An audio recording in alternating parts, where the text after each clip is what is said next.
ಅವ್ರು ಹೇಳ್ತಾ ಇದ್ದಾರೆ, ಅಶ್ವಿನಿ ವೈಷ್ಣವ್. ಇಲ್ಲಿ ಎಲ್ಲೂ ಒಂದು ಮಾತು ಹೇಳ್ತಾ ಇದ್ದೀನಿ ನಮಗೆ ಈಗ ಜಸ್ಟ್ ಎಲ್ಲೂ ಇದು ಹೌದು ಉತ್ತೇಜನ ಮಾಡಬೇಕು, ಬೆಳೆಸಬೇಕು, ಹೆಚ್ಚು ಮಾಡಬೇಕು ಇದನ್ನು ಹೇಳ್ತಾರೆ ವಿನಃ ರೈತರಿಗೆ ಮಾರ್ಕೆಟ್ ಮಾಡುವಂಥ ವಿಷಯ ಲೇಟರ್ ಪ್ರಸ್ತಾಪ ಆಯ್ತೇನೋ ಅಂತ ನೋಡ್ತಾ ಇದ್ದೀನಿ ನಾನು. ಒಳ್ಳೆಯ ಯೋಜನೆ, ಹೌದು ಹೆಚ್ಚಾಗಲಿ, ಇನ್ನಷ್ಟು ಹೆಚ್ಚಾದಷ್ಟು ಒಳ್ಳೇದಾಗ್ತದೆ, ಮಾರಾಟನೂ ಆಗ್ತದೆ, ಅದು ಇಲ್ಲಂತಲ್ಲ. ಲಾಭ ಯಾರಿಗೆ ರೈತ ಸಿಗುವಂಗೈತೆ ಇದ್ರಾಗ ಅನ್ನುವಂಥದ್ದು. ವೈವಿಧ್ಯಮಯ ಬೆಳೆ ಬೆಳೆದು ಮಾಡೋದು, ಅವುಗಳನ್ನ ಮಾರೋದು ಎಲ್ಲ ಬರೋಬ್ಬರಿ ರೀ. ಆದರೆ ಯಾರ ಕೈಯಾಗ ಮಾರೋದು?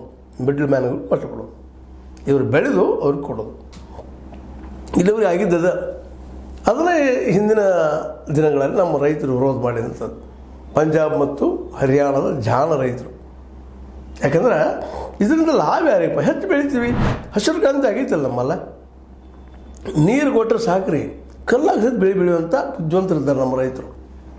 ನಮ್ಮ ರೈತರಿಗೆ ಮುಖ್ಯವಾಗಿ ಬೇಕಾಗಿದ್ದು ಮಾರ್ಕೆಟ್, ಮಿನಿಮಮ್ ಬೆಂಬಲ ಬೆಲೆ, ಕನಿಷ್ಠ ಬೆಂಬಲ ಬೇಕಾಗಿತ್ತು. ಇದೆಲ್ಲೂ ಚರ್ಚೆ ಇಲ್ಲ. 24,000 ಕೋಟಿ ರೂಪಾಯಿ, ಅದು ಒಂದು ಜಿಲ್ಲಾಕ್ಕೆ 100 ಜಿಲ್ಲಾಕ್ಕೆ ಒಂದು ಹಿಡಿತೀವಿ ಅನ್ನೋಂಥ ಮಾತು. ಅದನ್ನು ಯಾಕಪ್ಪ ಅಂತಂದ್ರೆ ಇಲ್ಲಿ ಹೆಚ್ಚಳ ಮಾಡ್ಕೊಳ್ತೀವಿ ನಾವು. 1.7 ಕೋಟಿ ರೈತರಿಗೆ ಹೆಲ್ಪ್ ಮಾಡ್ತೀವಿ. ಈಗ 140 ಕೋಟಿ ಜನಸಂಖ್ಯೆ ಅದ, ಅದ್ರಾಗ 1.7 ಅದರ ಕುಟುಂಬಗಳಿಗೆ ಅಂತ ಇಟ್ಕೊಳ್ರಿ, ಎಷ್ಟು ದಿನಕ್ಕೆ ಮುಟ್ತು ಹೋಗಿ. ಈ 24,000 ಕೋಟಿ ರೂಪಾಯಿ ಕರೆಕ್ಟ್ ಹೋಗಿ ಮುಟ್ಟಿದಾನ ಅಂತ. ಯಾಕಂದ್ರೆ ನಮ್ಮಲ್ಲಿ ಅನೇಕ ಯೋಜನೆಗಳು ಹಾಕ್ತಾ ಬಂದಿದ್ದಾರೆ ಹಿಂಗೆ ನಮ್ಮ ಕೇಂದ್ರ ಸರ್ಕಾರದವರು. ಒಂದಿಲ್ಲ, ಎರಡಿಲ್ಲ, ಎಷ್ಟು ನೂರಾರು ಸಾವಿರಾರು, ಅದು ಯಶಸ್ವಿ ಆಗ್ತಾಯಿಲ್ಲ.